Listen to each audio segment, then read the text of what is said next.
तो जय हिंद, नमस्कार साथियों, मैं मुकेश सर आप सभी का स्वागत करते हैं स्टूडेंट आज की इस क्लास में। स्टूडेंट आज की इस क्लास में एक ऐसे टॉपिक के ऊपर बात करने वाले जिस टॉपिक से स्टूडेंट आपसे की एग्जाम में बार बार प्रश्न पूछे जाते हैं एंड ये काफ़ी ट्रेंडिंग टॉपिक है जिसका नाम है स्टूडेंट बजट 2024। यानी कि इस क्लास के अंदर हम लोग बजट 2024 से बनने वाले सभी प्रश्नों का यहाँ पर संग्रह देखने वाले, जो कि स्टूडेंट आप सभी के बजट को पेश किया गया है एंड इस क्लास के अंदर आप सभी के बनने वाले सभी प्रश्नों का यहाँ पर कवर अप करने वाले कि आप सभी के बजट से बनने वाले कौन कौन से प्रश्न हैं जो कि आप सभी के एग्जाम में बार बार पूछे जाते हैं। बजट किसके द्वारा पेश किया गया एंड बजट से इंपोर्टेंट पॉइंट्स को भी आज इस क्लास के अंदर कवर अप करने वाले। तो आप सभी से एक ही रिक्वेस्ट है स्टूडेंट की क्लास को एंड तक आप सभी जरूर देखिएगा। यहाँ पर इंपोर्टेंट पॉइंट्स के साथ साथ स्टूडेंट आप सभी को इंपोर्टेंट क्वेश्चन भी करवाया जाएगा, ठीक है ना। तो आज की क्लास को आप लोग लास्ट तक देखिएगा क्योंकि आज की क्लास आप सभी के लिए काफ़ी इंपोर्टेंट हो जाएगा, जो कि आप सभी के आने वाले हर एक एग्जाम में स्टूडेंट यहाँ से प्रश्न आप सभी को देखने को मिल जाएगा। तो चलिए स्टूडेंट आज की इस क्लास को स्टार्ट करते हैं। तो सबसे पहले स्टूडेंट हम लोग इस बात को जान लेते हैं कि क्या होता है बजट और बजट का शब्द मतलब क्या होता है, यानी कि बजट किसे कहते हैं और इसका इस शब्द का मतलब क्या होता है, इस बात को पहले जान लेते हैं। तो यहाँ पर इंपोर्टेंट पॉइंट्स को कवर कीजिएगा। कह रहा है कि बजट शब्द फ्रेंच भाषा के बॉगेट से आया है जिसका मतलब चमड़े का थैला होता है जिसका मतलब चमड़े का थैला होता है। संविधान के अनुच्छेद 112 के अनुसार आम बजट एक वित्त सरकार की आय व्यय की लेखा जोखा होता है और स्वतंत्र भारत का पहला बजट 1947 में पेश किया गया था। यहाँ पर स्टूडेंट आप सभी से ये बोला जा रहा है कि अगर बजट की बात करते हैं कि आखिर बजट क्या होता है, तो आप लोग यहाँ पर जान लीजिए कि बजट उसे कहते हैं जो कि साल भर के अंदर जो भी नए नए सरकार बनती है उसको काम करने के लिए एक बजट दिया जाता है कि आप सभी को इतना में आप सभी को ये काम कर देना, उसी को स्टूडेंट बजट कहते हैं। इसका आम भाषा यही है एंड इसके इंपोर्टेंट जो पॉइंट बनता है कि बजट को पहली बार 1947 में पेश किया गया था, ठीक है ना। चलिए अगले यहाँ पर देख लेते हैं। अब इसके एक प्रश्न लगा लेते हैं, उसके बाद हम लोग इंपोर्टेंट पॉइंट्स को कवर करेंगे जो कि आप सभी के लिए काफ़ी इंपोर्टेंट है। तो सबसे पहले हम लोग एक प्रश्न को यहाँ पर कवर अप कर लेते हैं। देखिए पहला नंबर प्रश्न आप सभी से पूछा जा रहा है कि अंतरिम बजट 2024 किसके द्वारा पेश किया गया है। तो अंतरिम बजट 2024 के बाद किए जाए स्टेट कि किसके द्वारा पेश किया गया है। तो आप सभी को पता होगा कि निर्मला सीतारमण जी के द्वारा इस बजट को पेश किया गया है, ठीक है ना। चलिए अगले प्रश्न को और बात करते हैं आप सभी का। देखिएगा अगला प्रश्न क्या है, यहाँ पर देखिए आप सभी के यहाँ पर कुछ इंपोर्टेंट पॉइंट्स है जो कि बजट के दौरान ये बताया गया है कि किसको कितना तक अधिक विकसित करना है, किसमें कितना पैसा लागत करना है, वो सारे चीज यहाँ पर आप सभी के लिए दिया गया है। तो थोड़ा सा 5 मिनट हम लोग इससे इंपोर्टेंट पॉइंट्स में यहाँ पर दे लेते हैं, ठीक है, जो कि आप सभी के लिए काफी इंपोर्टेंट रहने वाला है। कह रहा है कि अंतरिम बजट 2024 विकसित भारत 2047 के लिए रेड मैप, यानी कि 2047 के लिए जो बजट पास किया गया वो क्या है, थोड़ा सा इसको ध्यान से समझिएगा। इस साल का बजट विकसित भारत थीम आधारित है जिसमें सरकार 2047 तक एक विकसित भारत कल्पना कर रही है कि 2047 तक भारत बहुत अधिक विकसित हो जाएगा। गरीब महिलाएं, युवा और अन्नदाता किसान ये 4 विकसित भारत बजट 2024 के स्तंभ जन केंद्रीय समावेशी विकास योजना के आलोक में वित्त मंत्री ने घोषणा किया है इसको। चलिए अगला पॉइंट है जो आप सभी के यहाँ पर देखिएगा कि भौतिक डिजिटल और सामाजिक प्रकार के बुनियादी ढांचे का ठोस विकास होगा, यानी कि यहाँ पर सारे चीज के विकास कराया जाएगा यानी कि 2024 के बजट के अनुसार। और आप सभी को यहाँ पर एमसीक्यू क्वेश्चन भी देखने को मिलेगा, तो उससे पहले हम लोग यहाँ पर इंपोर्टेंट्स को यहाँ पर पॉइंट को देख रहे हैं, ठीक है, जो कि आप सभी के लिए काफी इंपोर्टेंट है। डिजिटल पब्लिक ट्रांसफॉक्चर डीपीआई औपचारिक और वित्तीय समावेशी को बढ़ावा दिया जाएगा। सरकार की योजना जीएसटी के जरिए कर आधार को गहरा और व्यापार बनाने की है।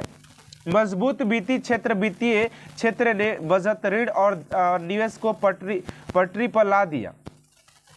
यहाँ पर देखिए अगला जो पॉइंट है आप सभी के स्वास्थ्य देखभाल के लिए क्या यहाँ पर कदम उठाया गया है 2024 के आप सभी के बजट के अनुसार। तो देखिएगा कह रहे कि सरकार 9 वर्ष से लेकर के 14 वर्ष की आयु की लड़कियों के लिए सर्वाइकल कैंसर टीकाकरण को सक्रिय रूप से प्रोत्साहन कर रही है। समक्ष आंगनबाड़ी और पोषण 2.0 योजना पोषण वितरण प्रारंभिक बजट देखभाल और विकास में सुधार के लिए आंगनबाड़ी केंद्रों के उन्नयन में तेजी लाएगी। मिशन इंद्रधनुष के टीकाकरण प्रयासों के लिए एक यू-विन प्लेटफॉर्म शुरू किया जाएगा। अगला आपसे का आयुष्मान भारत योजना के तहत स्वास्थ्य कवरेज सभी आशा आंगनबाड़ी कार्यकर्ताओं और सहकारियों के लिए बढ़ावा दिया जाएगा। अगला है कि भारत और आर्थिक मेडिकल कॉलेज स्थापित करने में आने वाली समस्याओं का अध्ययन करने के लिए एक समिति बनाई जाएगी। ये काफ़ी बेहतर आप सभी के लिए जो है लिया गया ऑर्डर जो कि आप सभी के लिए प्रोवाइड किया जाएगा। प्रधानमंत्री अब आवास के बारे में बात करते हैं कि प्रधानमंत्री ने क्या निर्णय लिया है 2024 के बजट के अनुसार। प्रधानमंत्री आवास योजना 3 करोड़ घरों के लक्ष्य को प्राप्त करने के करीब है। अगले 5 वर्षों के लिए अंतरिम 2 करोड़ घरों का लक्ष्य है। मध्यम वर्ग को अपना घर खरीदने या बनाने के लिए प्रोत्साहन करने के लिए मध्यम वर्ग की आवास योजना की शुरुआत की जाएगी। ठीक है, अगला देखते हैं आप सभी के लिए। अगला जो दिया गया गरीब कल्याण देश का कल्याण, इसमें क्या बात किया गया तो प्रत्यक्ष लाभ अंतरण डीबीटी के रुपए की बजट हुई है। 2.7 लाख करोड़ 25 करोड़ लोग यानी गरीबी से बाहर निकल आए हैं। पीएम स्वास्थ्य निधि के तहत 78 लाख स्ट्रीट वेंडर्स को क्रेडिट सहायता दी गई है। ठीक है ना। अगला देखिए युवा के लिए क्या बात किया गया है।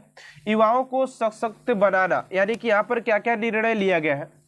स्किल इंडिया मिशन के तहत 1.4 करोड़ युवाओं को प्रशिक्षित किया गया है। युवाओं की उद्यमशीलता अक्षाओं को बढ़ावा देना। पीएम मुद्रा योजना के तहत 83 करोड़ ऋण स्वीकार किए गए हैं। तकनीकी प्रेमी युवाओं को वित्त पोषण प्रदान करने के लिए कम या शून्य ब्याज दरों पर 50 वर्षीय ब्याज मुक्त ऋण प्रदान करने के लिए 1 करोड़ रुपए का कोष किया है। ठीक है ना। चलिए अगला आप सभी के किसान के लिए क्या कदम उठाया गया इसको भी थोड़ा सा जान लेते हैं। उसके बाद हम लोग एमसीक्यू क्वेश्चन को लगातार लगाएंगे। ठीक है ना। किसानों का कल्याण के या अन्नदाता के बात करते हैं। यहाँ पर उनके लिए जो कदम उठाया गया, पीएम किसान के तहत 11.8 करोड़ किसानों को सीधे वित्तीय सहायता प्रदान किए जाएंगे। पीएम फसल बीमा योजना के तहत 4 करोड़ किसानों को फसल बीमा दिया जाएगा। 4 करोड़ किसानों को दिया जाएगा पीएम फसल बीमा योजना के तहत। ये क्वेश्चन आप लोगों के एग्जाम में पूछा जा सकता है, तो इस पर ज्यादा अधिकतर फोकस कीजिएगा।